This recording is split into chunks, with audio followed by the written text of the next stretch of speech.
The day loosens its hold as evening arrives, not in a rush, but like a long breath leaving the chest of the valley. Light thins across the fields. The wheat bends once, twice, then settles. Beyond the hedgerows, the monastery stands as it has always stood, stone on stone, age on age, quiet as a listening ear. The western sky burns softly behind the hills. A pale gold climbs the undersides of clouds, then sinks into rose, then into a gentle ash blue that looks almost like the color of memory. Crows wheel once over the bell tower and drift away, dark strokes on a fading page. Inside the walls, the world narrows to footsteps and the scent of smoke. From the kitchen hearth, a low heat trembles in the air. A single pot simmers. Someone stirs, slow and patient. The sound is nearly a lullaby. Wooden spoon against iron, bubbles turning over, a thin thread of steam carrying rosemary and onion into the cloister walk. In the garden court, the fountain speaks in little syllables of water. One by one, candles are taken from a basket and touched to flame. Each wick accepts the fire, hesitates, and then stands up straighter, a thin and steady light. A bell hangs ready in the tower. In a breath or two it will begin, for now there is only the wide expectancy that precedes sound, a silence so deep the skin of the evening seems to stretch and tremble with it. Brother Thomas stands near the scriptorium door, rubbing the gray dust of pumice from his fingers. There is ink in the lines of his hands, the day's work fixed there like a faint map. He has learned not to mind the stains. They are simply the body's memory of words. On the table behind him, the vellum lies open to a half-finished psalm, the black strokes of the letters glossy under the last light from the western window. He closes his eyes. It is the smallest prayer he knows, a pause, a held breath, a willingness to continue. The bell speaks. It is not loud. It does not need to be. The first strike falls through the courtyard like a single drop into deep water. The second follows, then the third. The notes are round and patient, brick red in his mind, as if the metal itself has been warmed by the day and only now releases its stored sun. Across the monastery, doors close softly. Sandaled feet meet flagstone. The brothers gather in the nave, each step another bead on the rosary of the evening. Brother Thomas takes his candle and joins them. They enter the church without hurry. Stone cools the breath. The nave receives their bodies the way a shoreline receives, tied gently, inevitably, with a memory of the last time and the time before that. High above, blackened beams hold up the roof like the ribs of a sleeping animal. Colored glass holds the last of the day in little squares and lozenges. Red lingers, blue deepens. The saints remain serene, even as the light that printed their faces on the floor slides away and is gone. When the brothers bow, the leather of their belts creaks, a small, earthy sound against the clarity of the space. The organ is silent tonight. Only voices will chart the hour. A cantor gives the pitch, nothing dramatic. Just a single note held like a candle at arm's length. The choir replies. The Latin falls into the air as if it belongs to it, as if the air has been making room for this very shape all day. Kyrie eleison, Christ eleison, Kyrie eleison. The words are old enough to feel like water worn smooth around the stones of the tongue. They mean mercy, but they also mean we are here, and we are small, and let the great world be gentle enough that we may sleep. Brother Thomas does not try to sing beautifully. He tries to sing steadily. His voice remembers where to go. On the long notes his breath finds the slow pace of the bell and takes it into the chest. The ribs open, the body makes a quiet room for sound. There is always a moment when the music and the stone agree on something. The note hangs, turns clear as glass, and for a heartbeat the whole building seems to inhale. Then the sound runs down the nave and out into the garden where the fountain nods and keeps speaking its small, wet syllables to the thyme and mint. Matins and vespers make two banks of the same river. Between them, the day flows. Brother Thomas thinks of that as he stands, kneels, sits, stands again. He thinks of the way patterns become shelter, and shelter becomes gratitude. He thinks of the way gratitude cools the hot edges of the heart. The prayers fold themselves closed. Candles gutter and steady again. Cloaks whisper as the brothers turn. They depart in pairs or alone, like stars, choosing different corners of the same sky. In the scriptorium the air still smells faintly of gall ink and scraped vellum. Brother Thomas lays his palm on the page to feel whether the letters are dry. They are. The psalm waits where he left it, a road half-traveled, a meadow half-soothed. He sharpens the quill with 2 careful strokes of the knife. The feather reopens to a fine bright point. He breathes, dips the nib, presses. The first line begins to walk its measured path across the page. The script he uses tonight is a round and merciful hand, letters joined like neighbors who have known each other since childhood. There is a narrow discipline in every curve, even gentleness has its rules. He draws the capital, a tall initial inhabited by a tiny garden of leaves and a single bird with a seed in its beak. It is foolish and lovely to leave such life inside the first letter of a line about humility. He does it anyway. The bird is a prayer the text will not mind. Outside, evening finishes its work. The western window goes from rose to slate to a soft, inarguable dark. In the courtyard, someone shakes crumbs from a cloth for the sparrows, though the sparrows have already gone to sleep among the ivy. From the kitchen, laughter arrives in a single thin ribbon and fades before Brother Thomas can decide whether to be grateful for it or jealous. He writes until the sting of the quill nib begins to echo in his fingertips. He writes until the small bones of the hand admit their fatigue. Then he places the knife and the quill side by side, wipes the nib with a square of linen, closes the inkhorn, and breathes out. The candle's cone of light follows him into the corridor. Stone takes the light and returns it in a softer language. Amber along the architrave, honey in the seams of the floor, a quiet invitation to walk slowly. He does.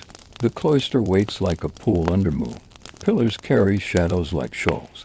At the center, the square of garden holds its evening like a bowl. Lavender half-silvered by dew, cabbages folded upon themselves like monks in green habits. A quince tree with its fruit growing heavier in the dark. He walks the covered way with the practiced pace of someone who knows he has nowhere else to be.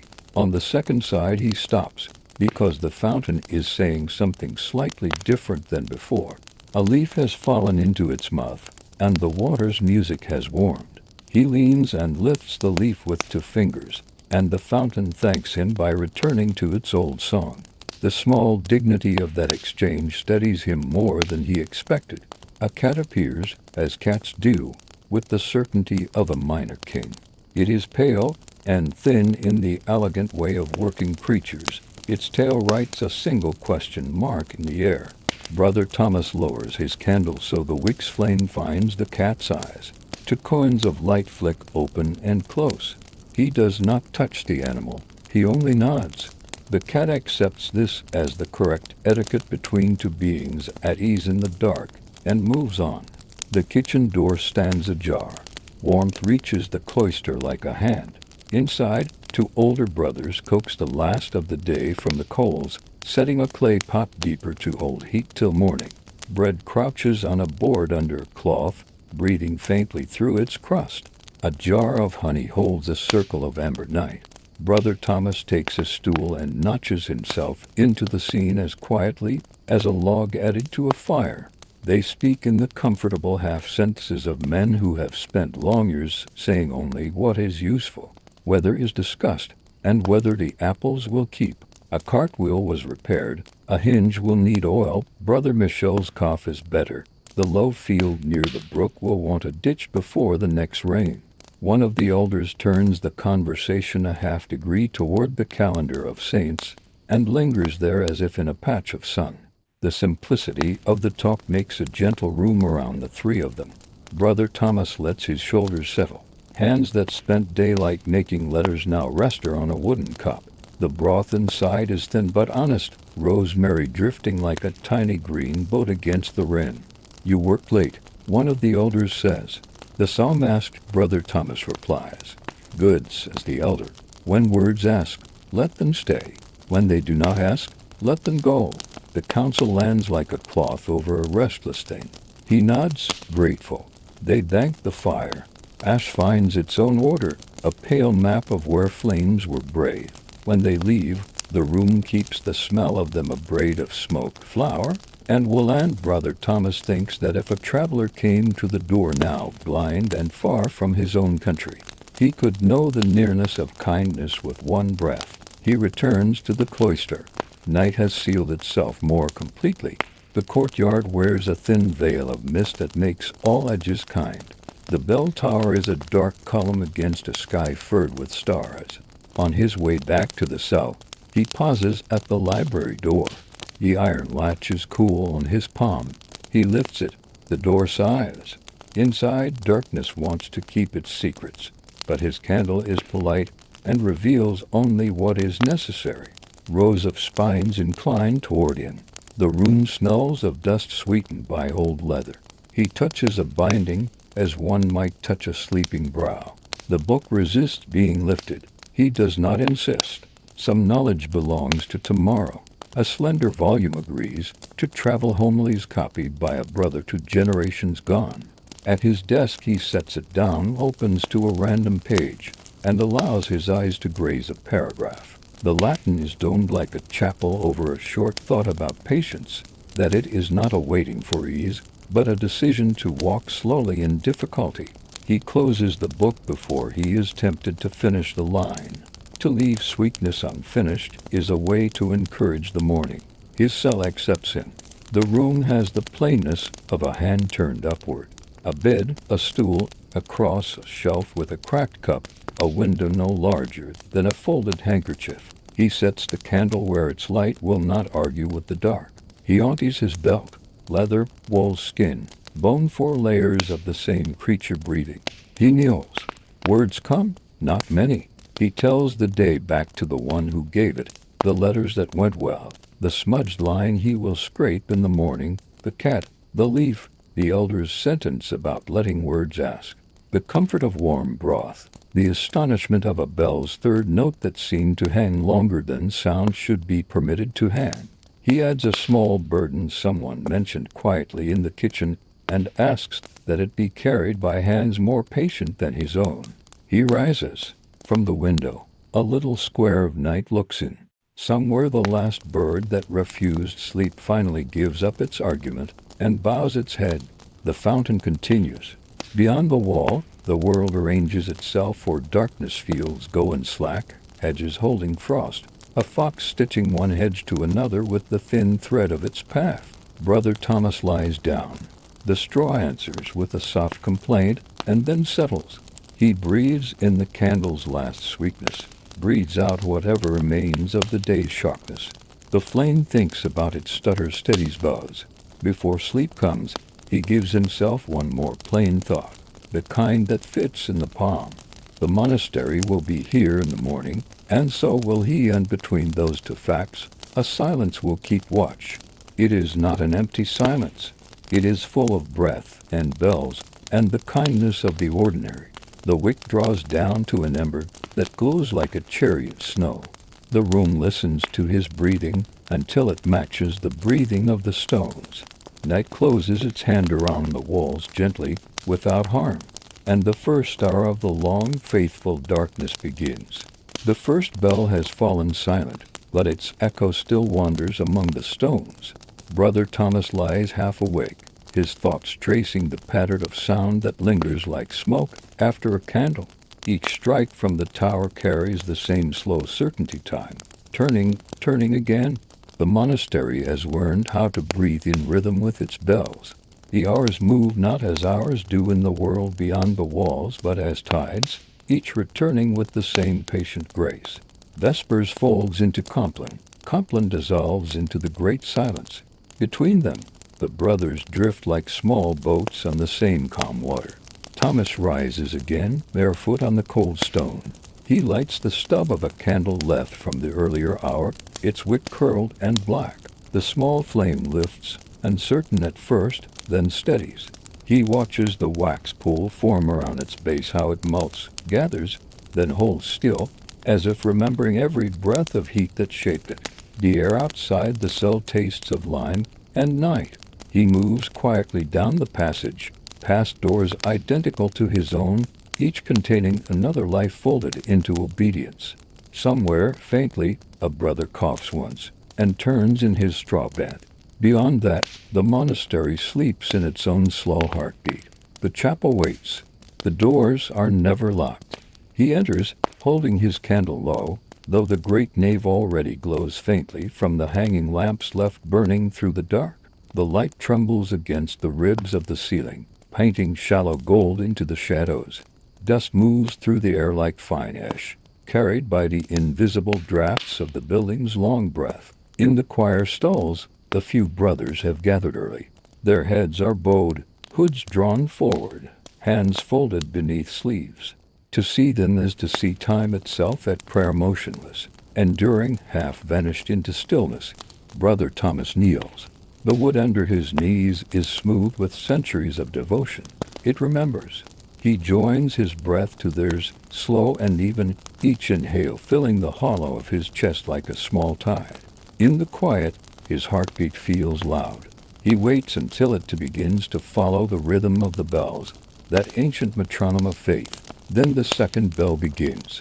It comes from above unseen, but the sound fills the whole world. It is not metal striking metal anymore, it is the voice of something larger, something patient beyond measure. The note swells, folds, fades, and then returns. Each tone touches the stone, and the stone answers. The whole monastery hums like a throat deep beneath the ground. To Thomas, it sounds like the earth remembering to pray. The chant begins. Voices rise in unison, unadorned as if carved from the same block of air. The first line moves upward, slender as the wick of a flame. The second descends like the weight of ash. The harmony is not made for beauty, but for surrender. Kyrie eleison. The syllables drift through the arches, touch the lamps, and fall softly onto the flagstones. He mouths the words, but his thoughts have already left language behind. He is thinking instead of how sound fills emptiness, how even silence must make space for it. In the long notes, he imagines the fields outside, how frost gathers on the wheat, how animals huddle near the hedges. The world breathes too, even when unseen. The chant changes key. One brother leads, the others follow. Their voices fold and unfold, weaving like the threads of a slow loom. In this weaving, Thomas feels the shape of time itself, a fabric stretched thin but unbroken, each day another stitch. He realizes how many hands have worked this same pattern before him, and how many will continue when he is gone. There is comfort in that thought. The prayers for the night are short. They speak of rest, forgiveness, protection. They ask nothing more of heaven than that tomorrow might arrive quietly.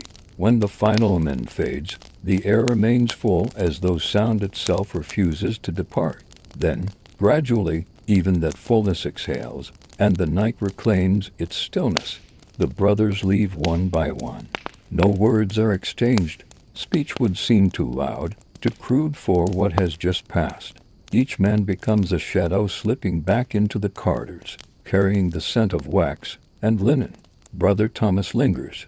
He does not yet wish to return to his cell. He sits at the end of a pew and listens to the quiet, the faint creak of the timbers, the sigh of air moving through the narrow lancet windows, the memory of bells still trembling faintly in his ribs.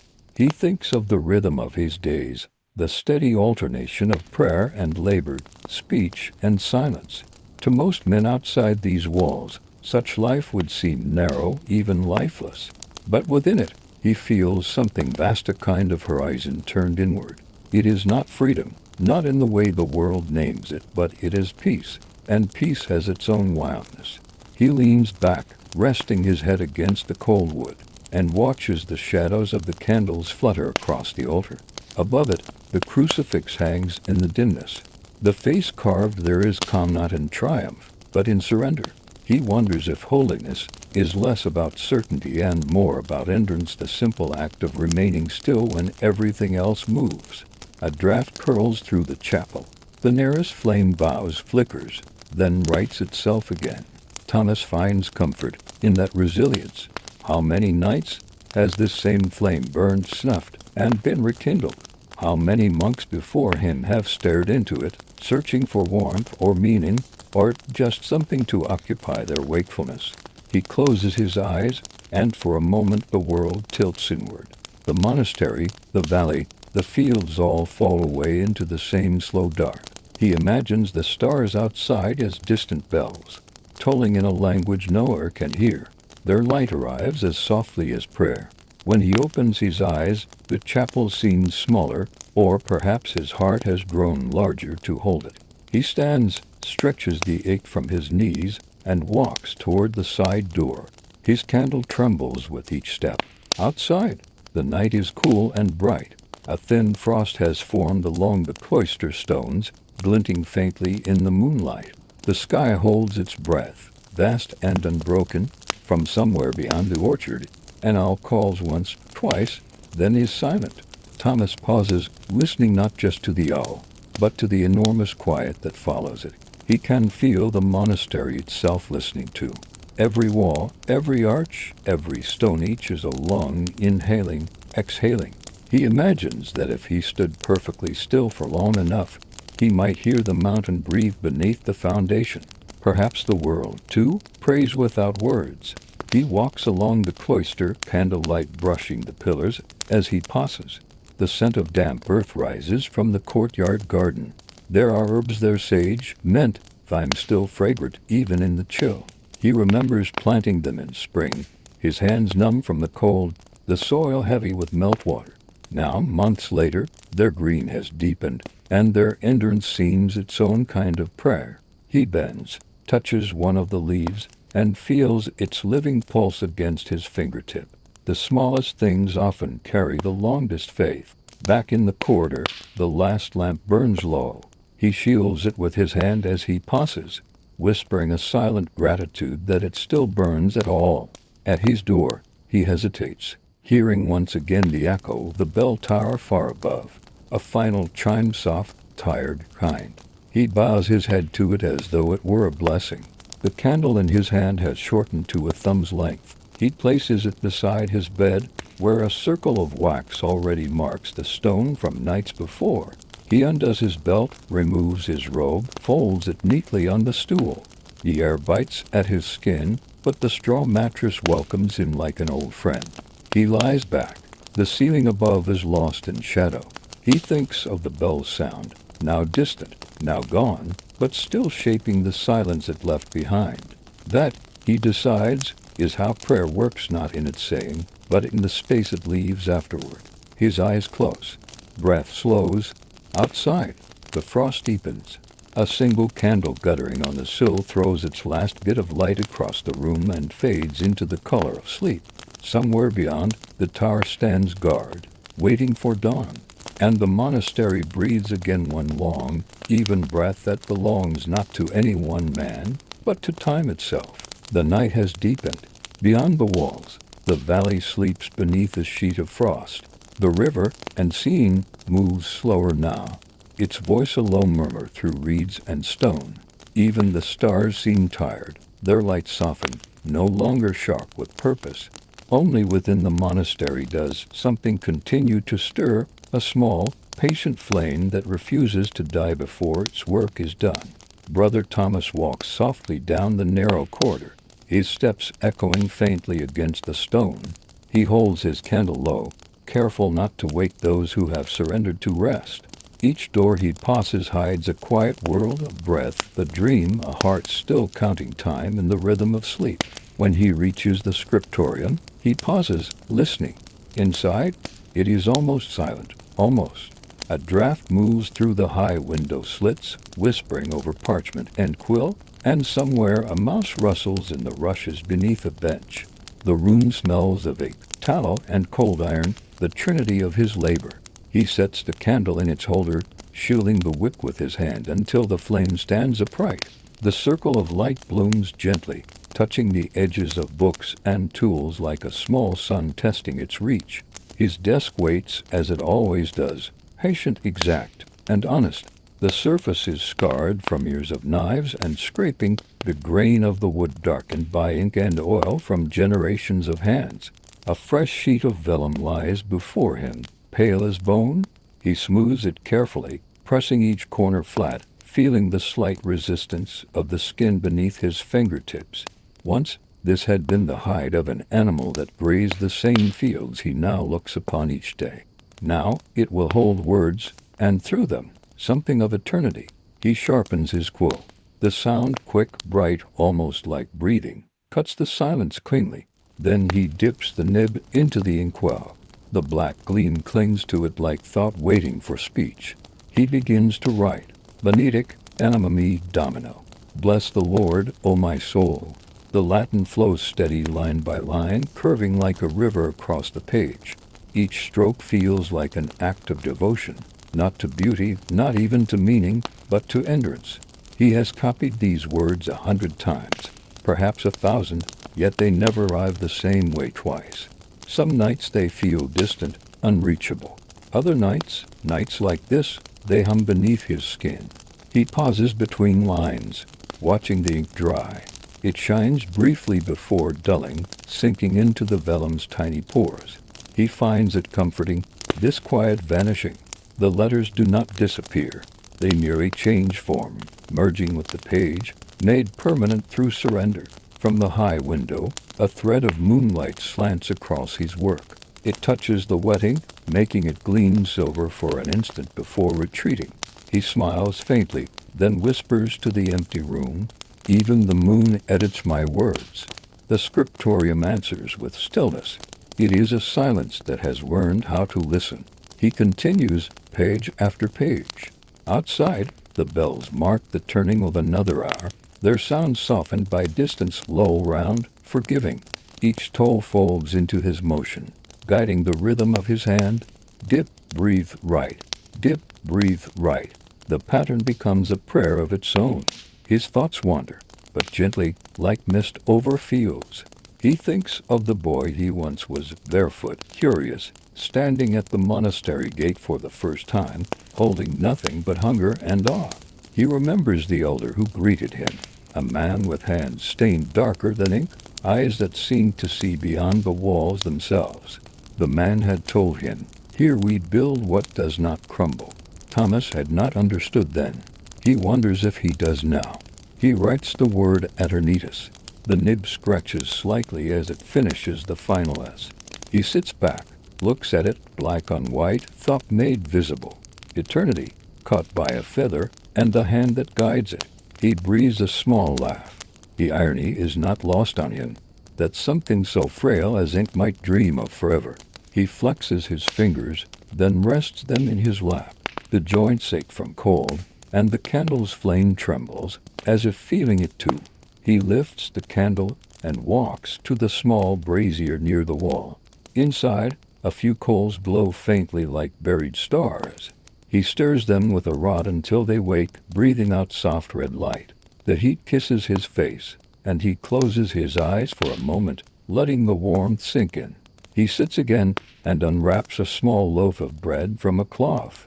It is hard at the edges, but the inside is soft enough. He eats slowly without hurry, breaking each piece as if it were part of a ritual. Every crumb feels earned. The candle has burned low. He replaces it with another, lighting it from the first, watching the new wick catch and bloom. He always thinks of this moment as a lesson, how one flame gives to another without losing itself. The night stretches onward. Somewhere beyond the walls, frost is thickening on the grass. A fox passes through the orchard, unseen but known. The world contracts to the sound of his quill and the occasional whisper of turning parchment. Time becomes elastic. It no longer moves forward. It simply deepens. He writes until the letters blur. The lines on the page grow uneven, as if his hand and his thoughts have parted ways. He stops, sets the quill aside, and rubs his eyes. The candle's halo swims in gold and shadow. He realizes the hour is late, perhaps too late. Standing, he stretches his back, feeling the small bones of his spine protest, and then relent. He walks toward the window and looks out. The night has thinned to silver. Faint light lies along the horizon. Not dawn yet, but the promise of it. He opens the shutters slightly, just enough for the cold to find him. The air enters like truth, sharp, clean, undeniable. Below, the courtyard is still. The fountain has crusted over with ice at its edges, yet it continues to sing beneath the frozen skin. He watches the vapor of his breath drift outward, mingling with the mist. For a moment, he feels himself dissolve to a small exhale within a greater one.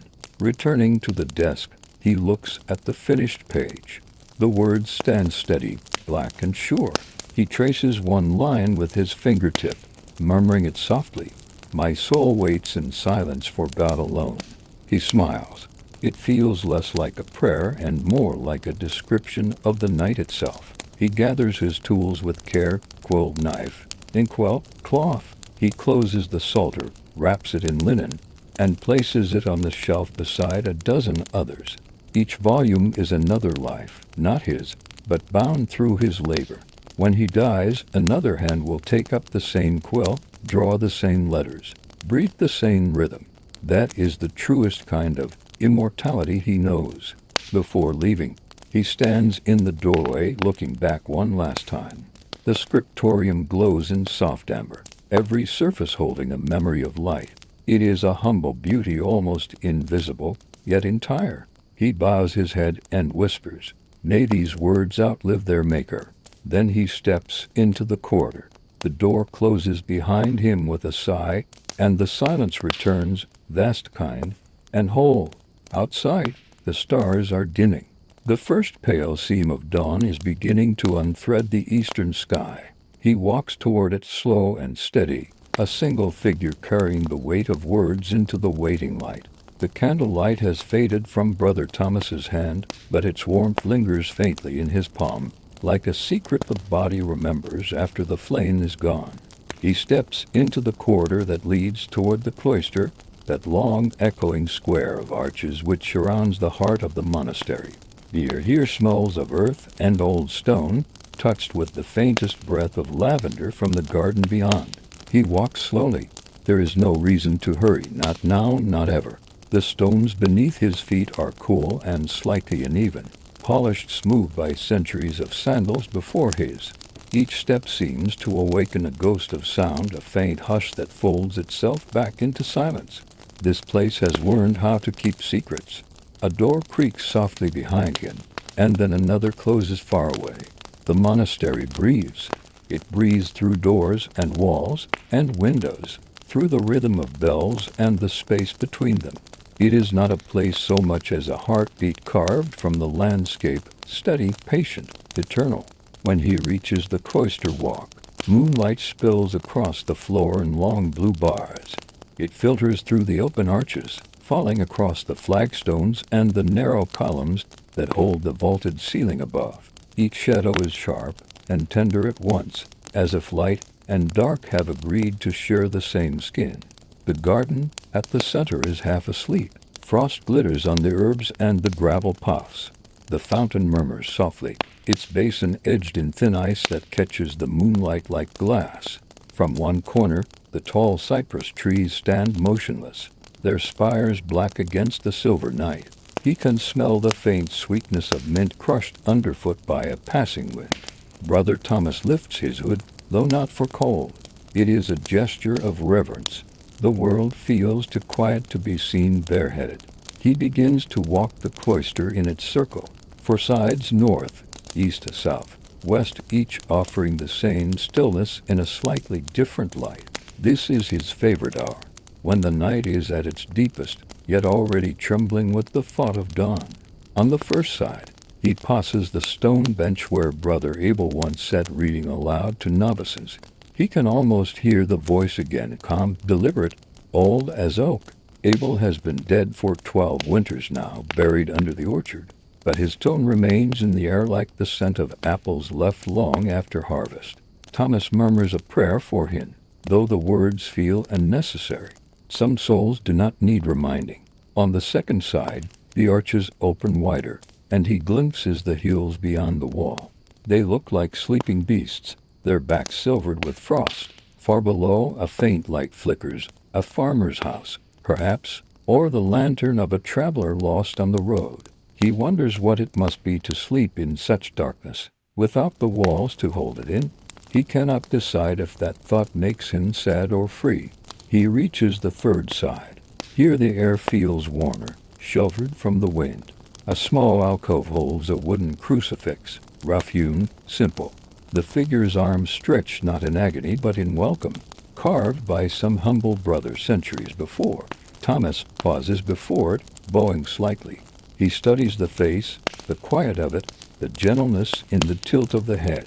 In candlelight, this carving always looked human, but now, under moonlight, it seems older than humanity itself. He whispers, "Teach me to hold still," and moves on. The fourth side of the cloister opens toward the refectory. The door there is closed, but he can smell the faint trace of wood smoke and bread lingering from the earlier meal. The scent mingles with the cold night and becomes something holy. He closes his eyes and breathes it in slowly, the way one might breathe a psalm. Above him, the bell tower cuts the sky, tall, black, and solemn. It is not ringing now, but the shape of its silence feels heavier than sound. He tilts his head and listens anyway. Sometimes he imagines that the bells still move even when unheard, turning gently with the pulse of heaven. The fountain sings again, louder this time. It is a small thing, but its persistence fills the courtyard like a heartbeat. He walks to its edge and sits on the stone rim. The water is half frozen, half alive, and the moonlight shivers on its surface. He leans forward, watching the reflection of the arches ripple whenever the wind stirs. It is here that he prays without words, not with the lips or the mind, but with the skin and breath, with being. His thoughts drift like leaves, touching one another softly before floating apart again. He remembers the days before he came to this place, the noise of markets, the voices of family, the clatter of life too full of wanting. He remembers how silence frightened him once. He had thought it was emptiness. Now he knows it is the beginning of listening. A sound breaks his reverie, soft, familiar, feline. From the shadow of a column, a small cat emerges, tail high, stepping daintily along the stone. It is the same one he met earlier, the pale creature with calm eyes. It comes to sit beside him, curling its body into the warmth of his robe.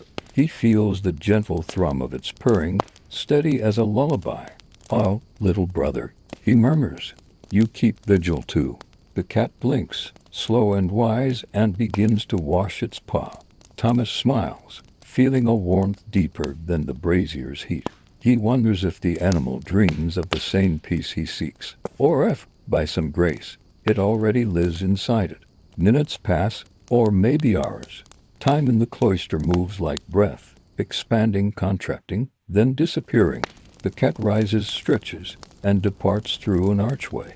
Its tail disappears into the moonlight. The garden remains. A wind stirs through the herbs, carrying a faint rustle, almost like voices. He closes his eyes and listens.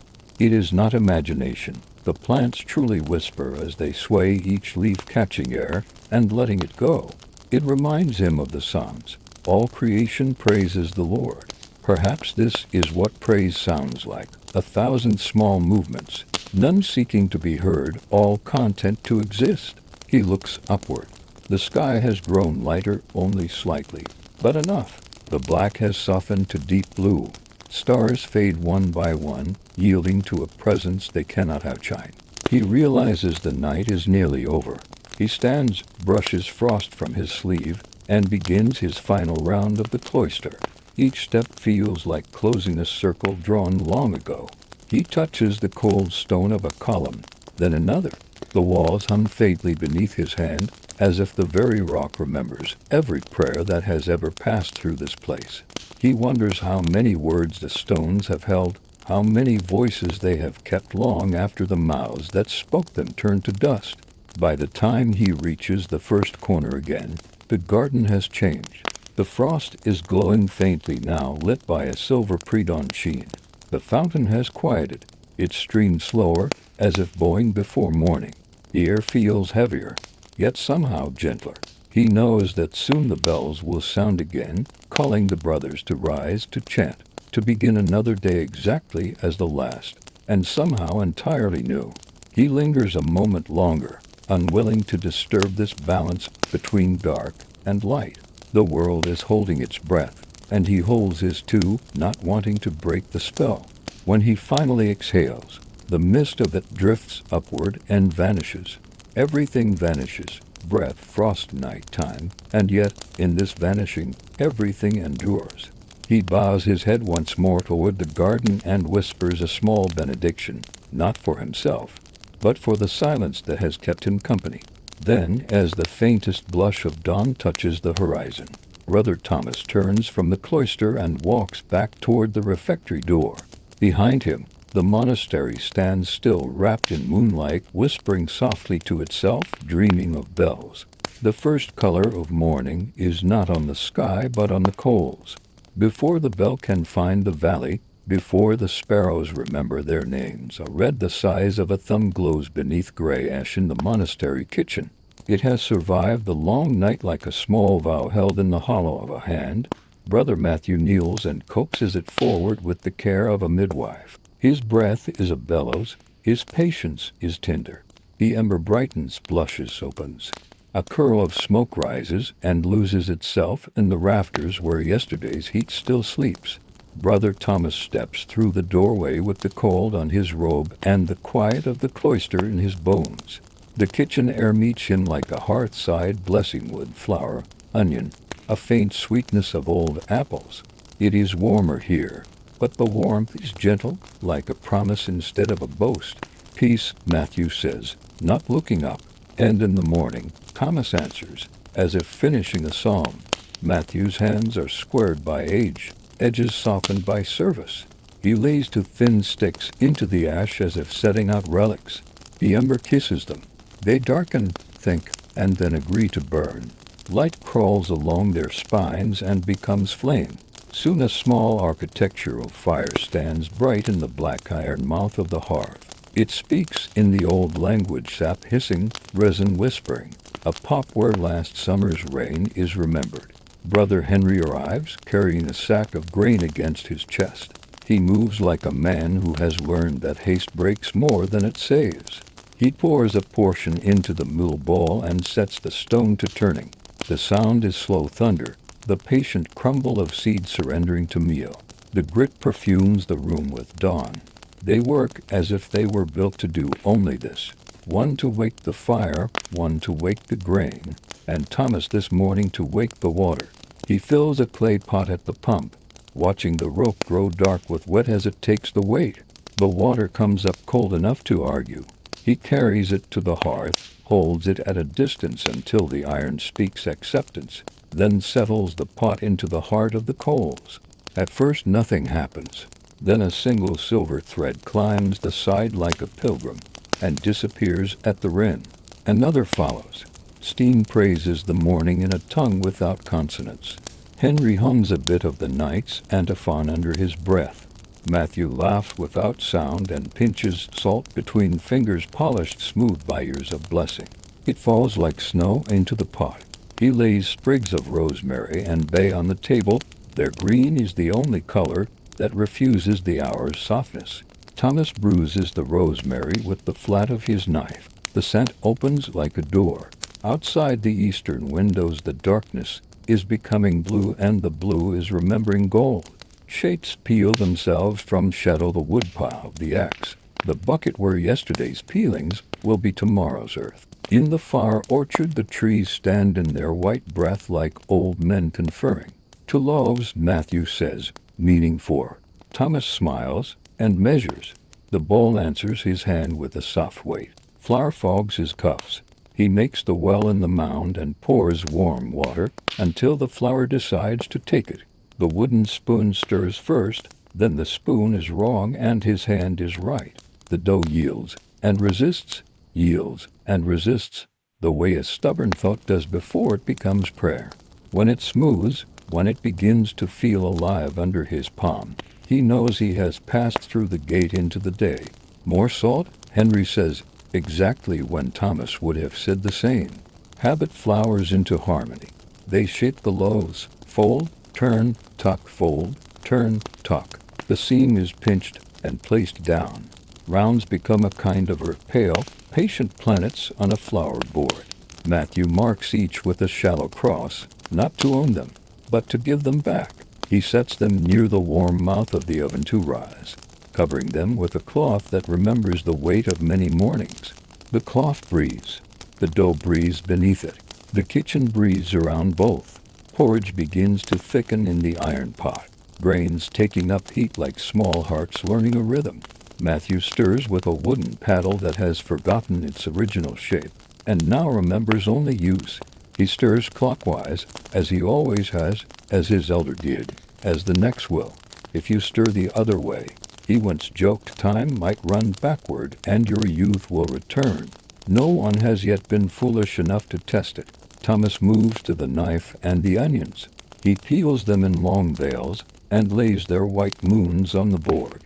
The blade slides and nods, tapping out a metronome kinder than any bell. Tears rise, but not for sorrow. The soul understands that some sweetness is purchased this way. He sweeps the pieces into a clay pan with oil that holds last summer's sun. The first sizzle is a yes. Bread breathes bigger. Cloth tense. The loaves are warmed from within by their secret small ferment. Matthew tilts his ear to them, as if to a pregnant woman's belly. Nearly, he says, tasting time. Henry's millstone slows. He empties the last of the meal into the bin and wipes the rim with his palm. The flour lights his skin like chalk on a teacher's hand. The low field needs a ditch, he says to no one and to all. After prime, Matthew agrees. Before the rain. Rain is a rumor more often than a fact, but they plan for it anyway. Planning is a kind of prayer that trusts the season to keep its word. The oven has been heating since before they knew it. Yesterday's fire left a warmth in the bricks. Today's kindling has taught the dome to glow. Matthew tests it with a pinch of flour on the floor. The granules think smoke, then brown to a color that I recognizes as exactly right and refuses to name. They open the door like a mouth and lean the first loaf in with a flat paddle. It leaves them and becomes itself. The second follows, then the third and fourth. They close the door. The room becomes a chapel in which nothing should be hurried and everything is being done exactly when it should. The snow that takes the room now has no word equal to it. If language were bread, it would break itself to try. Thomas stirs the onions and listens to them lose their edges. He adds a tin cup of cider, and the pan thanks him with a shout that quiets quickly, the way a child does when given what it needed all along. Vinegar necks a thimbleful to teach sweetness where to live. Rosemary bay, a pinch of marjoram because Brother Ulrid swears it reminds him of his mother. Salt is the last truth. The heat convinces everything to agree. Save a little for Brother Michel, Henry says, meaning the thickest onion, the softest spoon of porridge, the crust that catches first snow of flour. Michel's cough was better last night, but got lost again toward dawn. Mercy is measured and ladles here. The porridge arrives at readiness with a sound, not a bubble, not a say-something between, as if the grain has remembered who it is and is tired of arguing. Matthew lifts the paddle and draws a robe through the pot. The path closes slowly. Now, he says, and they all hear the chord resolve. Thomas carries bowls to the long table, wooden mouths turned upward like the faces of sleepers waiting for light. Spoons lie beside them, each carved by a hand that will never eat here again. He sets cups, fills a pitcher, wipes a drop with the end of his sleeve as if polishing the morning. The cloth is coarse, but it learns where to be gentle. From the outer passage, a first footstep, then another, then a river of them, quiet as water. The brothers come on the tide of prime. Their faces carry the unbrushed grace of those who have not yet said their names to the day. They nod, then do not. They wrap themselves in the sameness of the hour as in a blanket. The refectory door opens and takes them in. Brother Porter rings the small bell that lives near the bread. A thin, bright sound like a coin struck pure. Silence answers. They stand until the abbot raises his hand. It is not a grand hand, but it is sufficient to teach the hour how to rest. He speaks the blessing. It is shorter than hunger and longer than habit. It is exactly the size of bread. They eat.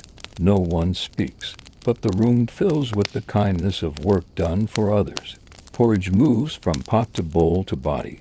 A spoon touches teeth and becomes wood again. Breath warms the rim of cups. The crust cracks, its white smoke escaping like a shy bird, and the butter, such as it is this month, meets it and remembers the meadow. Someone coughs the cough of a man who is nearly well. Someone else says the smallest thank you to the man who cannot hear it. The reader of the week opens a book and gives the room a single paragraph about patience. The words sit down among them like a friend and refuse to leave when the bowl is emptied. This is good. The best food lingers where the stomach cannot touch it. Thomas eats with an ordinary joy. He does not count his bites or bargain with his hunger. He simply makes the space he has been given into a place where the day can begin. When his bowl is empty, he places it upside down on the table, the gesture that says both enough and I am ready. The abbot's hand lifts again. The blessing of after is offered. The brothers step back from the table as if from a shore. Clearing is as holy as serving. They move through the room with aprons tied, gathering bowls whose heat still tells the story of what they held. Water in the scullery takes the first chuck of leftover warmth and gives it back as steam that carries rosemary up into the rafters to teach the wood a hen. Soap blooms. Hands learn the temperature that loosens fat without scalding skin. Even the knives seem lighter once their purpose has been completed and their edges dried. Ditch, Henry reminds, wiping his hands on his apron. Ditch, Matthew echoes, with the satisfaction of a man who has already dug half of it in his mind. Thomas cinches a cloak over his shoulders. The air that meets them at the door is thin and honorable. Breath returns in little white promises. The field beyond the kitchen garden waits, its furrows dark, its low place glistening where last week's rain forgot itself. To the east the sky has taken off its night and hung it carefully over the western hedge. Spades lean against the wall as if dozing after an all-night vigil. The men choose them without choosing. Each hand finds its old companion. The first thrust is always a negotiation. Earth resists, then relents, then helps. They cut the line along the slope, water's future laid out in clean angles. Clods roll like small continents and break, revealing the brown heart of the world. Here, Henry says, moving a stone aside so the channel can think straight. Here, Matthew says, lowering the lip so the ditch can speak to the brook. Thomas feels sweat gather at the back of his neck. To be warm so early is a gift. Birds move overhead, writing short letters in cold ink. A cart rattles somewhere on the road below. The monastery provides the rhythm. The world provides the counterpoint. The work is not heavy because it is shared. By the time the bell for terce leans from the tower and throws its silver across the valley, the ditch has a mind of its own. Water that only toyed with the idea a moment before now commits, chooses, runs. Its voice is the smallest applause. They stand a moment to look. No one praises. No one dismisses. The good of the thing is obvious enough to be left alone. Back inside, the kitchen smells of endings and beginnings. The bread that did not travel into the bodies of brothers waits to travel into the day in other hands. Porter arrives with a cloth sack. For the poor, he says. And all three nod as if someone has reminded them to breathe. Thomas slices to thick heels and tucks them into the sack with the onion spooned in paper. He adds a twig of rosemary because it is useless and necessary. Mercy likes ornament. Brother Michel, Matthew says again, and Thomas lifts a bowl toward the passage that leads to the infirmary. He carries it like a relic. The steam finds his face, and he becomes a man made of soup, and sleep, and prayer. Michel is awake. The cough has kept him from joining the river at the refectory, but it has not kept him from the shore. Ah, he says, the word of porch to welcome the bowl. Thomas sets it on the small table and breaks the crust into the broth with 2 fingers. He waits while Michel takes two careful spoonfuls, closing his eyes between them, as if measuring a psalm. Better, Michel says, and Thomas believes him, because some words are blessed in the same. When he returns, the kitchen is already returning itself to its first simplicity. The paddle hangs from its nail, the pot wears clean water, and the embers have learned a lower language. Matthew lays a new log in to last the morning, the slow kindling of a day that will not hurry, the bank hope of noon. The brothers begin to arrive in twos and threes with baskets for the morning's tasks. Apples to be sorted, herbs to be tied, and hung like green punctuation from the beams. The cheesecloth to be washed, and turned so it remembers balance. On the table, a line of knives waits like a small choir, sharp, quiet, available. Thomas wipes flour from the edge of the board with the flat of his palm. He thinks of the night's scriptorium, and the day's ditch, and the bread that rose because someone believed in what could not yet be seen. He thinks of the way the monastery holds opposites without injury, silence and labor, hunger and fullness, darkness and fire. Outside, light has now fully taken the fields. Frost retreats to the shadows and becomes water again, knowing better than to argue with the sun. Somewhere in the orchard, the cat passes like a rumor. The bell for work sent begins 3 measured strokes that do not command so much as invite. The kitchen answers by putting its tools in order, the way a cantor clears his throat before a hen. Matthew ties his apron tighter. Henry shoulders the sack for the poor and becomes, for the length of the path and the opening of a gate, the way bread leaves home. Brother Thomas stands a moment in the doorway and watches the light make honest things shine. A clean bowl, a wet knife, a loaf missing the slice that found Michel's throat and warmed it. He tucks his hands into his sleeves to keep from touching everything in gratitude. Then he turns toward the day, toward the garden, the library, the small repair on the hinge he noticed last night, and wrote on a slate near the door so morning would not be surprised to see it. Behind him, the kitchen keeps breathing. The last of the coals settle. Heat climbs into the chimney and leaves with a dignity that suggests it will return. The room holds the after-scent of rosemary and fresh crumb, of soap and steam, of men who ask little and receive everything. When the next bell comes, they will be ready not because they hurry, but because they never stopped arriving. The light has become a promise now, spilling over the low walls of the monastery like water breaching its bank. Frost still glitters on the grass, but where the sun touches, the green returns with a shy brightness. Bells have rung for terce, the hour of labor and praise, and the brothers move into the day as bees might move through a hive, unhurried, purposeful, sacred in their simplicity. Brother Thomas leaves the kitchen with a wooden spade balanced over his shoulder. The garden lies to the south, tucked against the cloister wall where warmth collects longest. The earth here remembers centuries of tending. Every root has met prayer, every furrow knows a hymn. The gate creaks as he opens it. Inside, rows of herbs stretch out in gentle disorder: sage, thyme, lavender, mint, all softened by the breath of morning. Bees have not yet begun their work. The air is theirs alone. He kneels beside a patch of sage. The leaves are gray-green, their edges rimed with dew that trembles when he touches them. He pinches off a sprig and crushes it lightly between his fingers. The scent rises, sharp and clean, a perfume of patience and time. Work is worship, Brother Matthew once said, and rest is the other half of worship. Thomas thinks on that as he begins to dig. The saw resists at first, clinging to itself like an old thought unwilling to change. But it softens soon, yielding to the rhythm of his tool.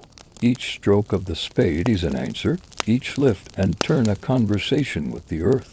The sound is steady, small, eternal. Birdsong returns the first tentative notes of sparrows, followed by the full choir of morning. Their calls mingle with the faint ring of hammers from the carpenter's yard and the soft clatter of buckets near the well. The monastery has awakened fully, not in noise but in texture.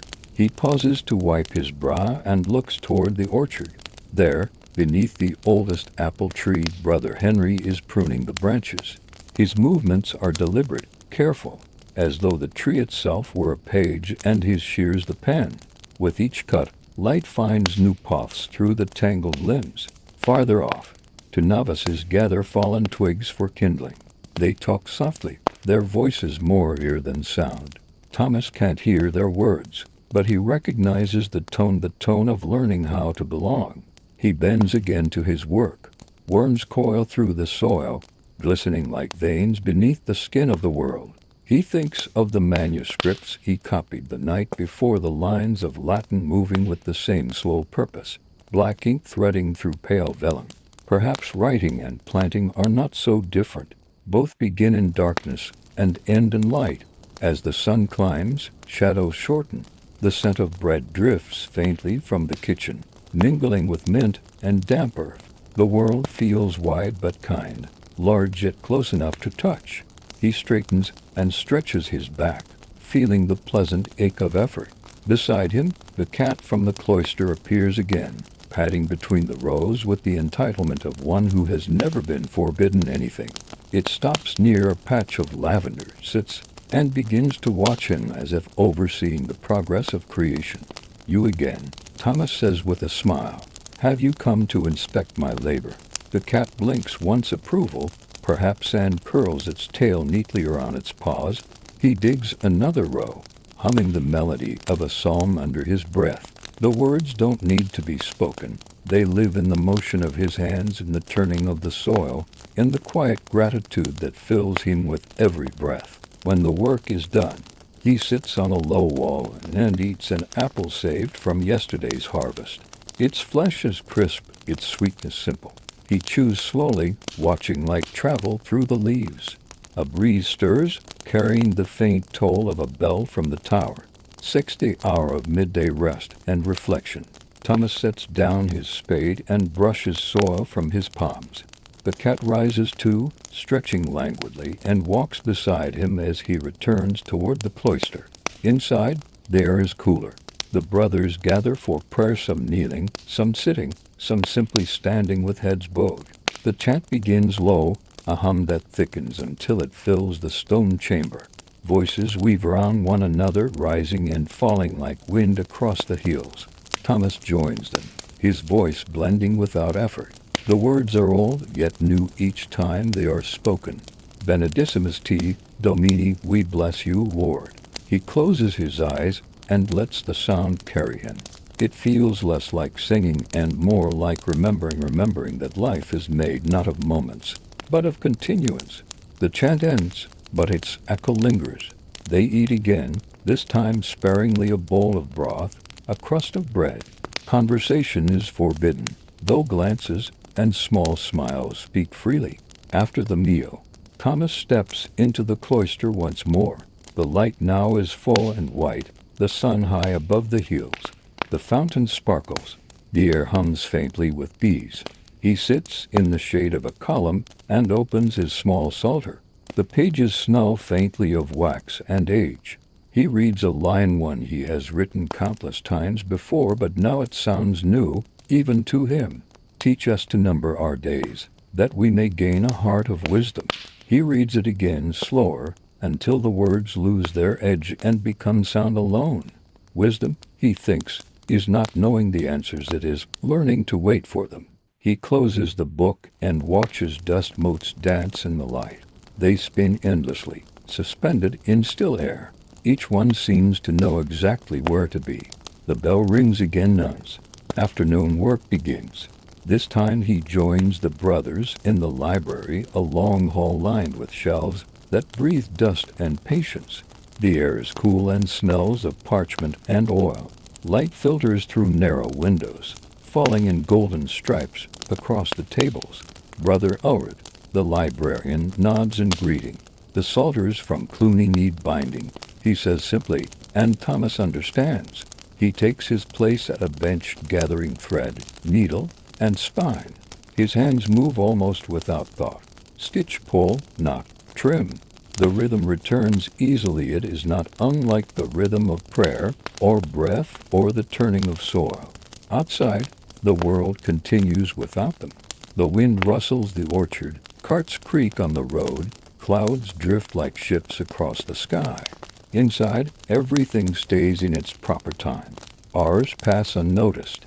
When the bell for Vespers sounds, the brothers rise together, folding tools, closing books, wiping dust from sleeves. They leave in silence, their steps echoing softly against the stone. Thomas lingers a moment, his hand resting on the cover of the newly bound psalter. He runs his thumb along the seam, feeling the firmness of the stitch. The book is small, but hold a quiet victory. He blows out the candle and steps into the corridor. The air tastes of evening, now cool, fragrant, waiting. The cat waits too, tail flicking lazily, as though the day has unfolded exactly as it should. Thomas smiles, and together they walk toward the chapel, where the light of sunset has begun to paint the walls in colors too ancient to name. The afternoon loosens its grip on the stones. Light thins along the cloister as if poured back into the sky. Shadows lengthen, grow gentle knees, and kneel at the bases of columns.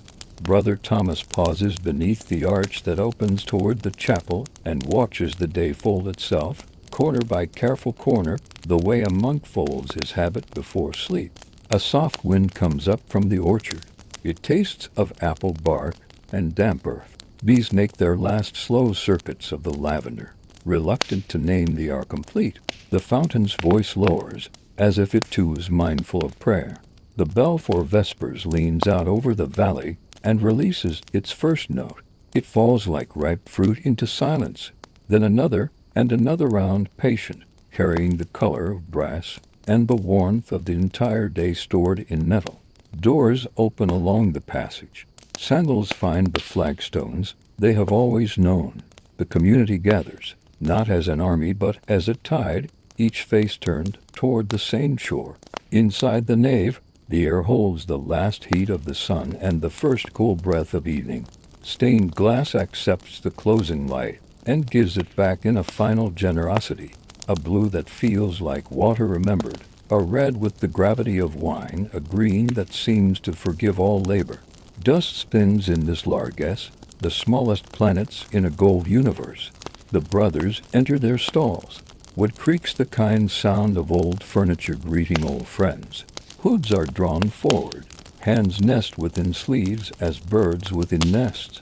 Brother Thomas bows with the bow that is not about bending the body so much as letting the heart tilt toward gratitude. He stands, and in standing hears the long echo of standing men in this place for centuries. Bones and breath making the same small music. The cantor lifts a hand. A pitch is given plain, sufficient, and then the first psalm rises, unaccompanied, like a path appearing where feet have walked without map. Dixit Dominus Domino mio. The Latin is not a foreigner here. It has learned the stones, and the stones have learned it. The melody is simple and exacting. The voices lean into it the way harvesters lean into a scythe, each stroke a clean surrender. Thomas feels his ribs widen to receive the long notes, and on the exhale his voice finds the other voices, indistinguishable from them.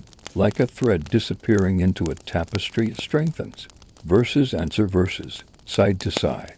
The antiphon returns, a familiar shore. Then another psalm, slower, full of evening. The words speak of shadows of mercy that arrives before the dark can name itself, of hands lifted that are not asking so much as opening. Between psalms, the chapel listens. A lamp pops in its brass cup. Somewhere timber settles, an old house reminding the night it is alive. Beyond the walls a sheep bleats once, and is done. Silence gathers these crumbs and sets them like bread on a low table. The reading is short, a sentence about patience, the kind that could be carved above a doorway or kept in a pocket beside a smooth stone. Thomas hears it pass through him, and does not try to hold it. Held words stiffen. He lets it braid itself into breath, where it will go on living without supervision. And then the Magnificat. Candles are lifted. The room grows warm with little suns, and the psalm opens like a window. Magnificat anima me Dominum. Mary's answer to the world stands up again in a chorus of men who have nothing but their voices to honor it. It is soft and fierce at once, humble as bread, wild as grace. The melody climbs and kneels, climbs and kneels, as if practicing for both morning and death. Thomas feels the old tenderness rise, the one that has no source and no target, only an ache like light behind the eyes. He does not name it. Naming is for daytime. At evening, he consents to be unnamed with it. Candles are returned to brass. Wicks remember discipline. Flames grow small and obedient. The abbot's voice releases the blessing with the authority of water finding downhill. The brothers bowl, and the hour closes softly, a book shut by careful hands. They file out in pairs. The nave exhales. The colored windows keep their colors to themselves. Now stone returns to its native dusk. Outside, the cloister has changed. Air wears lavender like a shawl. The fountain's rim is a thin coin of light thrown by the first star. Above the roof line, the sky enters the blue that only happens once each day and cannot be taught to stay. Brother Thomas does not go far. He sits on the low wall at the garden's edge and watches evening reorganize the world. The cat appears as if conjured by the hour, stepping from nowhere into the small empire of his lap. It turns once, decides, and rests, bones stowed, engine purring. Thomas laughs without sound and spreads a corner of his sleeve over the animal's shoulders. A kingship of two, utterly unimportant, perfectly complete. From the refectory door, the smell of broth and crust reaches him, nothing urgent, only a promise.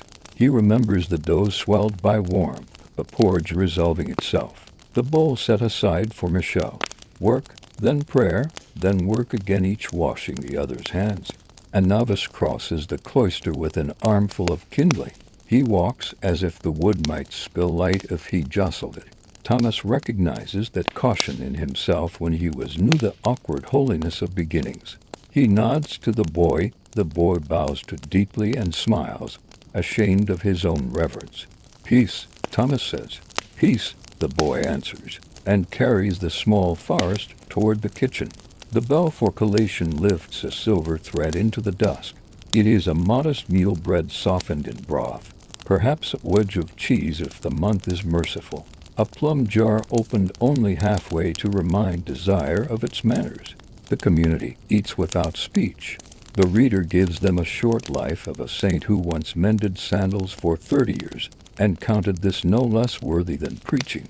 The sandals walk with them into the silence after the bowls are washed. Compline waits, the last office, the scene that closes the day. They gather again, and the chapel accepts them like a last guest admitted before the door is barred against weather and wolves of thought. Candles are fewer now, the room holds more dark than light, a ratio the heart recognizes as correct for sleeping animals and finished tasks. They make the sign of the cross as if sketching latitude and longitude upon their bodies, mapping themselves back to a known coast. The psalms are short and old as winter. In pace, in idipsum, dormium et requiescum. In peace, I will lie down and sleep. Thomas feels the sentence arrive at the exact center of himself and sit there without need of chair or fire. He thinks of the ditch cut clean along the field, of water that chose its path because hands persuaded it gently. He thinks of the scriptorium's page drying into steadiness. He thinks of Michelle's bowl and the steam that made it chapel of a small room. All day has tilted toward a yes that does not need exclamation. The abbot speaks the night blessing. It is simple as covering a child with a blanket. God keep, God guard, God turn the snares of darkness into nothing more than string. A final hymn floats through the rafters like smoke. The brothers leave, their footsteps a woven hush. In the cloister, stars have multiplied. Frost has sketched its first pale grammar across the flagstones. Someone closes a shutter with the respect one gives an elder's eyelids. Somewhere a sheepdog mutters at a dream and is persuaded to sleep. Brother Thomas walks the longer way back to his cell. He passes the library, pauses, and touches the door only a moment, just enough to tell the books he remembers. He passes the kitchen and bows an inch to the banked fire. He passes the infirmary and is relieved to hear only silence. At the corner where the cat sometimes vanishes, the cat chooses to stay, walking soberly at his heel. His room is as he left it, A bed, a stool, the small cross, the window square of night. He sets his candle down and does nothing for a time. Doing nothing is a skill learned slowly, held carefully. He lets the world arrive at the pace of its own truth. Wood, wool, tallow, cold breath. On the stool is his small notebook, the poor cousin of the great books, hospitable to crumbs of thought. He opens it and writes 2 lines. The bell taught the day the shape of mercy. The oven taught the day the taste of it. He closes the book. He does not read the lines again. They are not for reading but for laying down like seed. He kneels. Prayer comes without edges now. He thanks what can be thanked and releases what cannot. He lends God his worries for the night as one lends a coat to a neighbor. It will be returned already warm. When he lies down, straw greets him with the polite noise of old comfort. He covers himself. The cat curls in the arch of his knees and gives the room a sound too content to be called purring. It is the noise of a small engine built for peace. The candle lowers itself. Flame narrows, thinks, bows, and becomes ember. Thomas watches until watching becomes blinking, and blinking becomes not blinking. In the last thin space before sleep, he hears the monastery draw a long, satisfied breath. It is the breath of stones and men and herbs and fields, of bells and pages and ovens and ditches. It is the breath of a life that asks so little and receives so much. Outside, night closes the book of the sky to keep the words from freezing.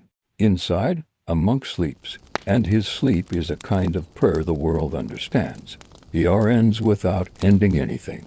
The last light goes out, and the darkness remembers how to be kind. The night begins where the bells end.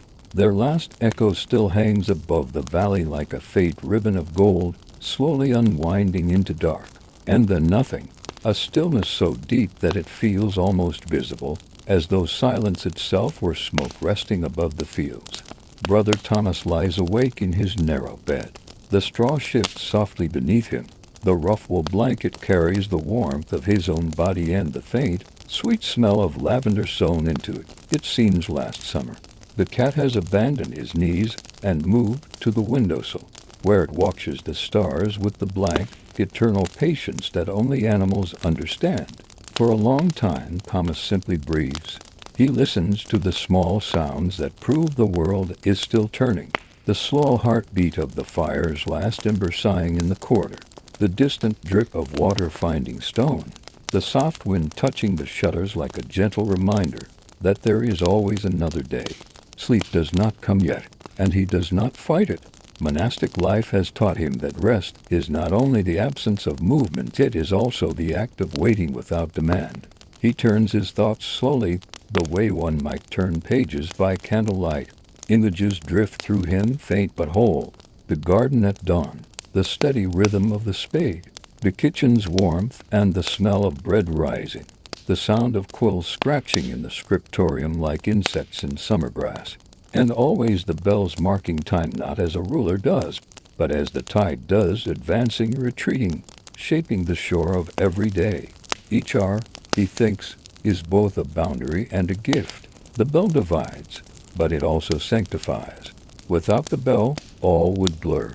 With it, even labor becomes liturgy. He remembers something the abbot once said when a novice complained that the bells ruled his life. The bells do not rule you, the abbot replied. They remind you that life cannot be owned. Thomas smiles in the dark. The truth of it has only grown sharper with age. A faint rustle, the cat shifting, tail flicking against the wall. Outside, a breeze moves through the orchard, shaking a few last leaves from the branches. The sound is soft, like the sigh of someone turning in sleep. He closes his eyes. In the darkness behind them, light still lives. Not the light of the sun or the lamp, but something quieter, the afterglow of faith, of repetition, of having lived this same day so many times that its meaning has become muscle, not thought. He thinks of his first night here, decades ago. He had been young then, frightened of the silence, certain it was emptiness. He had listened all night for God to speak, and when no voice came, he nearly fled. Now he understands. The silence was the voice. He simply didn't yet know how to listen. He whispers into the dark, "You were speaking all along." And though the air does not move, he feels answered. Outside, the moon climbs, pale and deliberate. It crosses the roof of the chapel like a blessing. The world below is black and silver the fields, the river, the low wall where the cat sometimes hunts. The frost glints, and every blade of grass becomes a tiny mirror. In the cloister, one candle still burns. Brother Henry is awake, tending the fire for the infirmary. Thomas knows the rhythm by heart, the careful stirring, the moment when flame catches and sighs, the pause to whisper a small prayer for those who sleep uneasily. No one is truly alone here, even the night is shared. The monastery breathes as one body, each cell a lung, each brother a heartbeat. Through the corridors, warmth travels slowly, spreading like thought. Even the walls seem alive, remembering the touch of every hand that has brushed against them in prayer or fatigue. Thomas turns onto his side, facing the window. The stars are thick tonight. He can name only a few, but that is enough. He thinks of how the ancients mapped heaven by these same points of light, making stories from silence, meaning from distance. Perhaps faith is not so different, a pattern drawn across darkness so vast that it can only be seen from inside the soul. He breathes again, deeply this time, and the scent of lavender and wood smoke fills in. Somewhere, a night bird calls a single note, pure and round as a drop of oil. It is not lonely. It is simply awake. The line between waking and dreaming begins to blur. Thoughts loosen, uncoil. Memory becomes mist. He sees again the scriptorium, but now it is empty, save for a single candle and the faint shape of a page waiting for words. He approaches the desk, sits, dips his quill into air instead of ink. The page fills itself not with words, but with small drawings, a loaf of bread, a sprig of sage, a bell, a hand open to the sky. Each picture glows faintly, then fades, as though it were made of light itself. He turns the page. There, written in the same soft glow, is a sentence he does not remember writing. To work is to pray. To rest is to believe the work will continue. He touches the words, and they dissolve like salt in water. When he looks up, the candle has become a star, and the walls of the scriptorium have fallen away. He is standing in the garden again, but it is night now, the herbs silver, the pots white with frost. A figure waits by the fountain. It is himself, younger, holding a spade.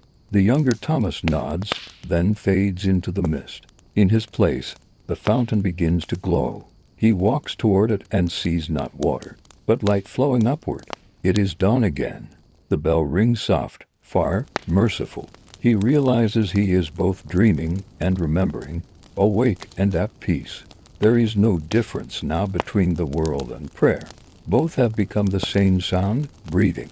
He exhales once more, long and slow. The candle guttering on the sill finally bows and dies. The room sinks into full darkness. But even there, something still shines. Not outside. Within, the monastery sleeps. The valley sleeps. And in the small cell of a man named Thomas, silence finishes its work, the holy labor of making peace complete. The night deepens until time itself seems to fold inward. Like the closing of a great book, Brother Thomas drifts beyond sleep, beyond the edges of the body, into that quiet country where thought forgets its name. The last warmth of the hearth becomes a horizon. The soft breathing of the cat becomes wind in grass. He does not feel himself fall asleep, only that the world around him begins to hum with a gentler order, as if prayer has become landscape. At first, he thinks he has woken early.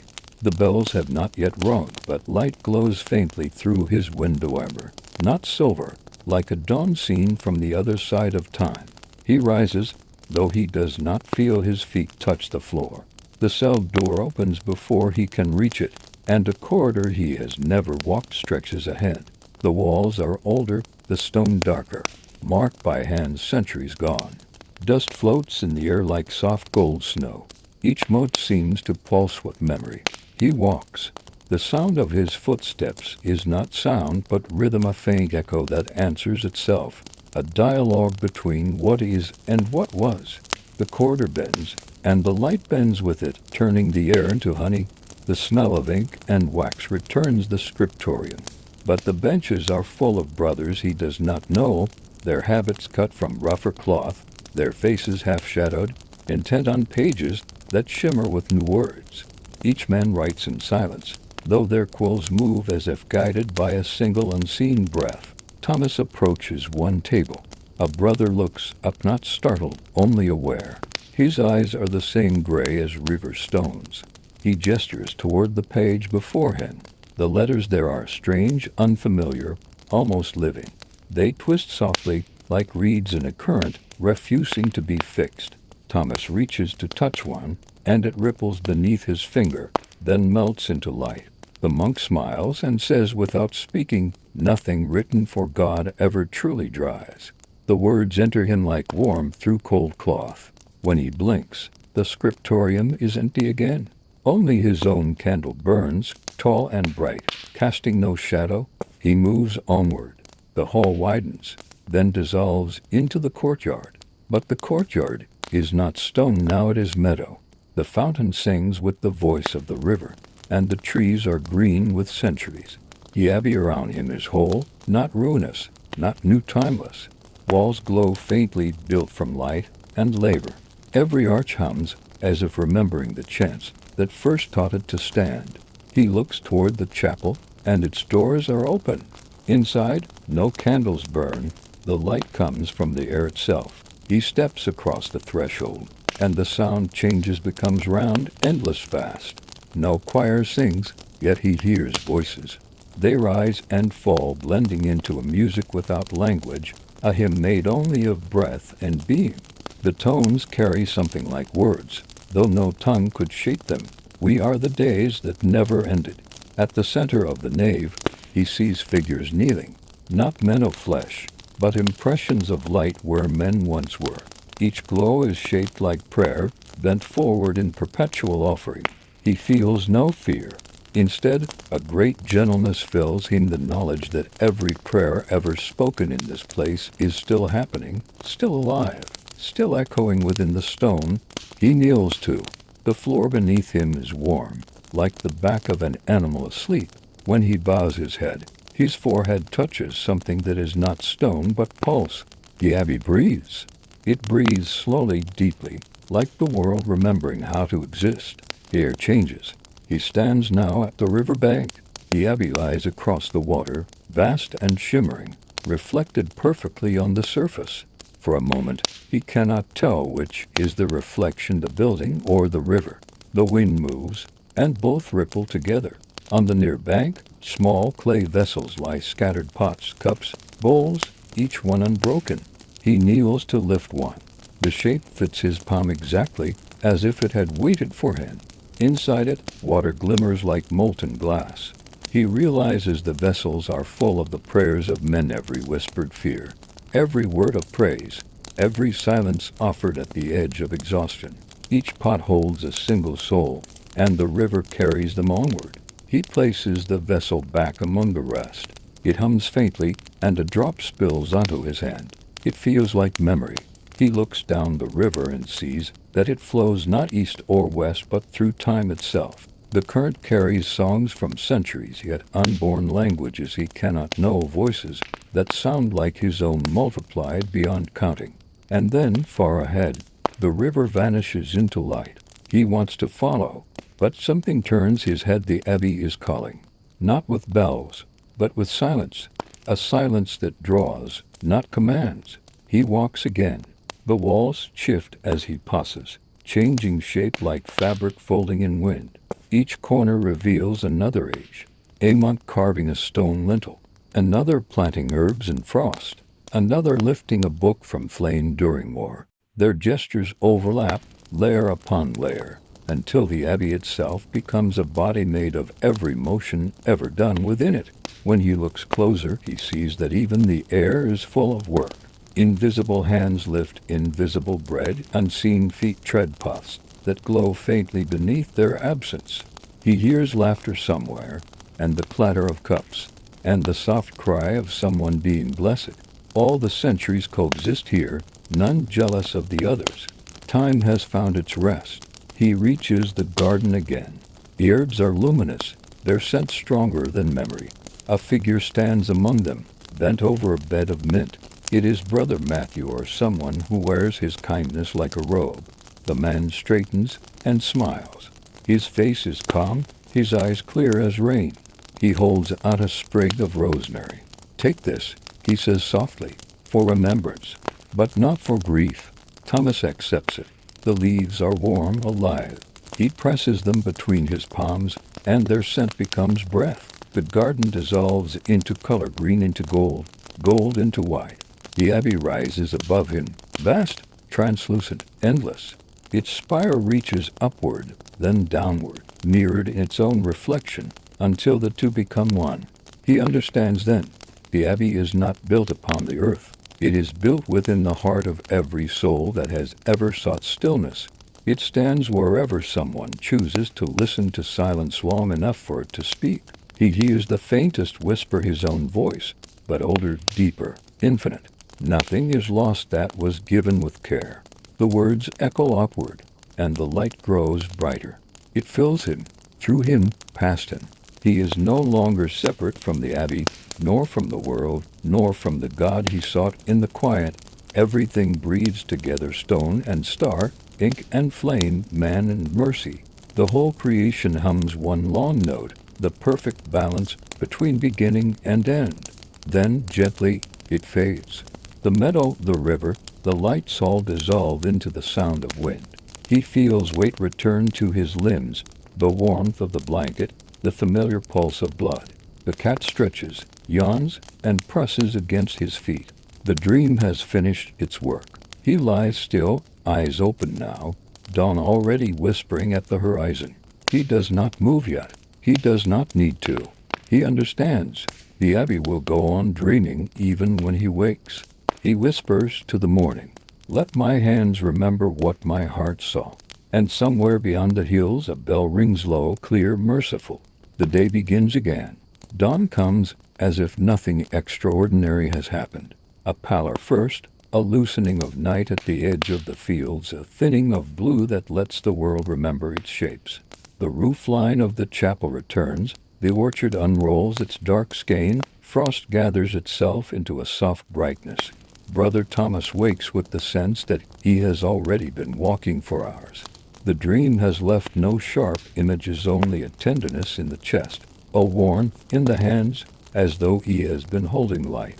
The cat, who seems to know when a new day is safe, hops down from the sill and lands with a sound like a small cloth being folded. He sits up. The blanket slides from his shoulders, bringing the perfume of dried lavender and old soap. For a long breath he does nothing, lets the body catch up with the soul. The window holds a rectangle of gray that is becoming silver. Somewhere below, a door latch answers morning with the softest click. He stands, washes his face in the basin. Cold lifts the last of sleep from him and steadies his gaze. He finds his belt by touch, knots it as he has 1,000 times, not as habit alone, but as consent. He lights his candle, though the sky is already working on the room. It is an unnecessary kindness, and he chooses it anyway. In the corridor, the stones have a gentler color.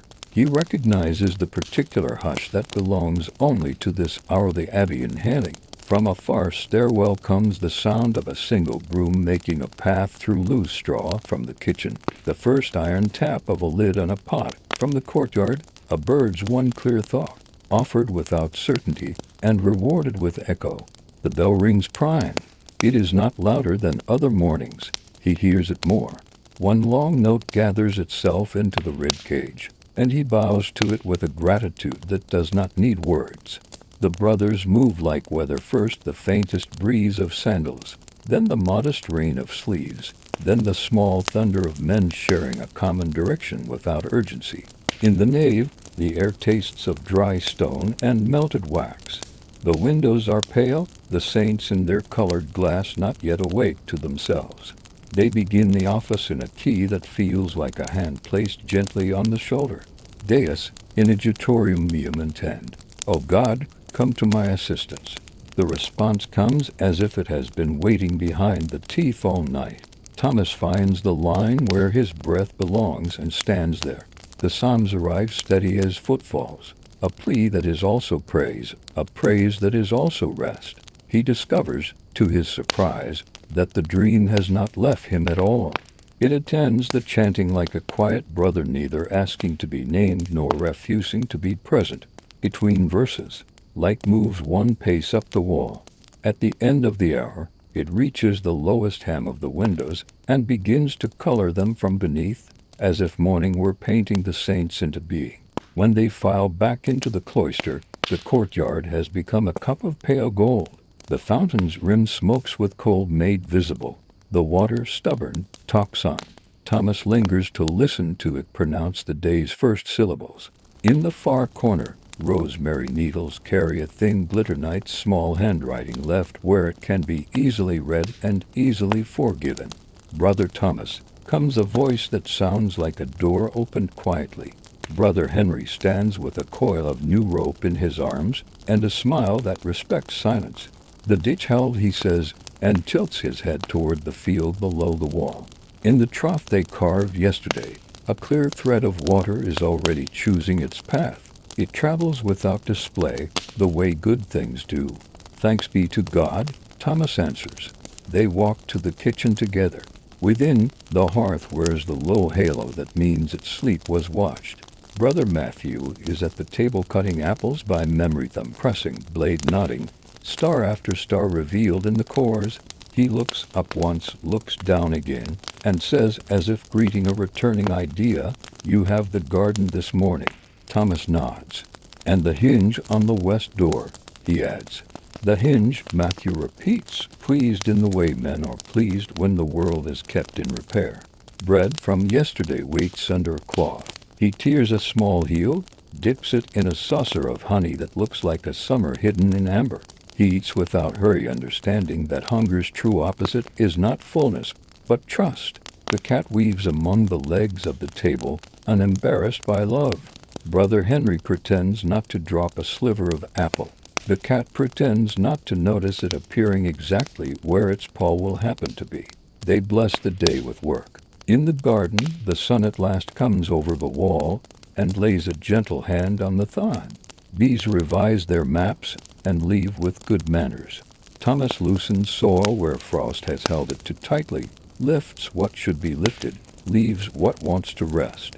He ties sage with twine and sets it to dry. Small green torches hung beneath the cloister eaves. From the orchard, the rhythm of pruning arrives like punctuation. From the road, a cart passes and becomes a rumor. The hinge is next.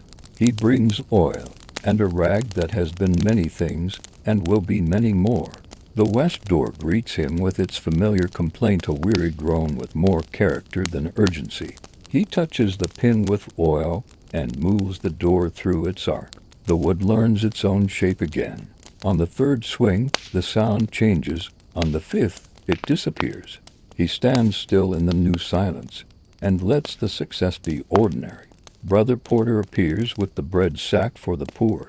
Thomas ties it with a patient knot, slides a sprig of rosemary beneath the cord. Mercy prefers to travel scented.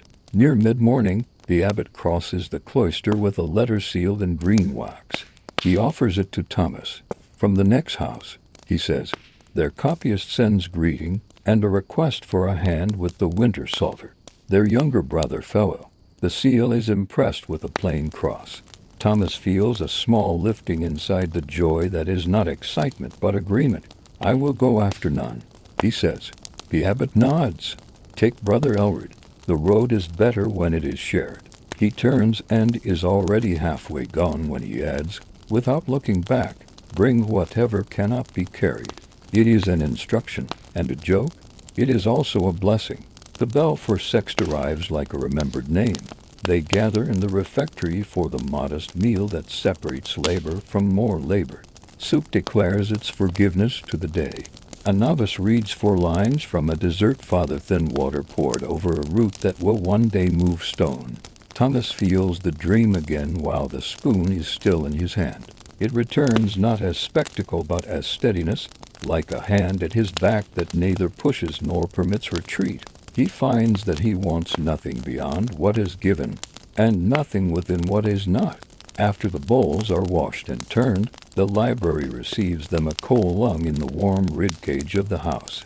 Brother Ulrich is already assembling tools, needles, twine, bone folders, the kindly weight of a press. They pack them into a basket with cloth and a little bread. Thomas adds a bottle of oil and a length of spare cord, exaggerations of prudence that make the road more docile. They step out by the west gate. The path across the fields is a pale seam stitched through green. Clouds throw slow shadows with generous edges. Birds keep their own counsel. Walking side by side, they speak only as much as speech deserves. At the footbridge over the brook, Thomas pauses. Water stitches itself under the planks with small, perfect motions. He remembers the river in his dream, the clay cups lined like humble stars. He cannot recall any faces. He does not want to. What matters to him now is the carrying, how the stream accepted what it was given and made of it a way forward. Brother, Elred asks. Thinking, Thomas says. About binding, Elred smiles with half his mouth. About unbinding, Thomas answers, and Elred accepts that as adequate theology. The neighboring house is a mile and a prayer away, low walls whitewashed to a glow, a chapel whose bell speaks with a slightly higher courage. Their porter greets them as if they were expected, which in a sense they were. The infirmarian nods thanks without words. The sick copyist sleeps beneath a window where the sun writes a blessing on his blanket. On a long table, unbound quires wait, folios folded, but not yet true, edges rough, spines dreaming of thread. Thomas lays out the tools, and the day becomes narrow in the best way. He and Elred work facing each other like two halves of an old psalm, stitch answering stitch, knot answering knot. They speak of thread, weight, and grain, of how many gatherings will please a winter hand, of whether to gild the title or let it wear the dignity of simplicity. Outside, a cart arrives and departs. Inside, the pages learn how to become a single thing. When the bell of this house calls none, they set their needles down and breathe the hour. The psalter grows under their hands, not because they hurry, but because the work consents. By mid-afternoon, the book is whole enough to close and open without harm. Thomas runs his thumb along the inside hinge and feels the compromise between softness and strength. He thinks of the west door and is content with the rhyme. They leave a loaf, 2 onions, and the little bottle of oil on the kitchen table, payment of the only kind either house permits, one poverty saluting another. The porter walks them to the gate and gives them a plum each because summer refuses to be completely past. It is absurd to be so grateful for fruit. They are. The walk home is companionable silence. Wind moves in low grass like a hand smoothing linen.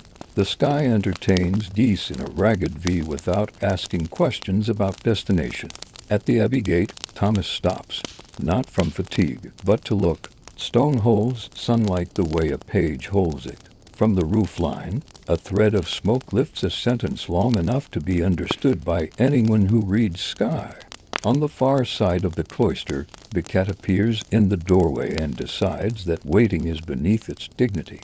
It meets them halfway and pretends the meeting was its idea. Vespers arrives, and with it the strange wealth of a day completely spent. In choir, Thomas hears again the dream choir beneath the human choir, the abbey itself singing. He cannot tell whether the sense is fancy or grace. He decides not to harm it by inquiry. The Magnificat pours through the nave like warm water, finding every hollow. He remembers to be small, and is large enough to contain that memory. Collation is brief bread softened in broth, a wedge of cheese that appears like a verdict in favor of mercy. Compline folds the day. They speak the words that sign the night over to a better keeper. In his cell, Thomas sits a long moment before lighting the candle. He would like to be the kind of man who needs no flame to know he is not alone. He is content to be the kind of man who lights small fires faithfully. The notebook waits on the stool. He opens it and finds the 2 lines from last night. Under them he writes, without drama. I dreamed the abbey, but perhaps it dreamed me. Either way, morning understood. He closes the book. He kneels. The prayer, he says, is a quiet repetition of the day itself. Field, hinge, bread, thread, bell. He lends God his gratitude and his fatigue and keeps nothing that would make the night heavier. When he lies down, the cat returns to the country of his knees. Outside, the abbey's breath keeps even time. A fox considers the lower hedge and chooses wisdom. Frost considers the flagstones and chooses patience. Above the roof, the first small stars try their light against a sky that is not yet dark enough to be kind, and are gentle in their trying. Sleep comes easily less as a door closing than as a room he has been in all along but has only now remembered to notice. The candle bows. The air cools 1 degree. The body answers honestly.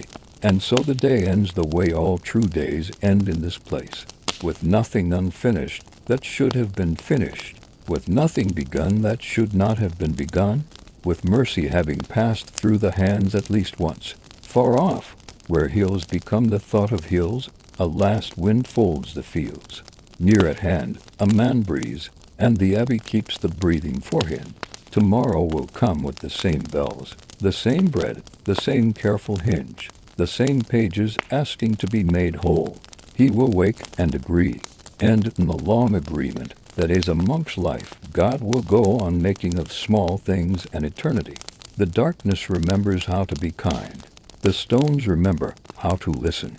The world returns to its simplest sentence.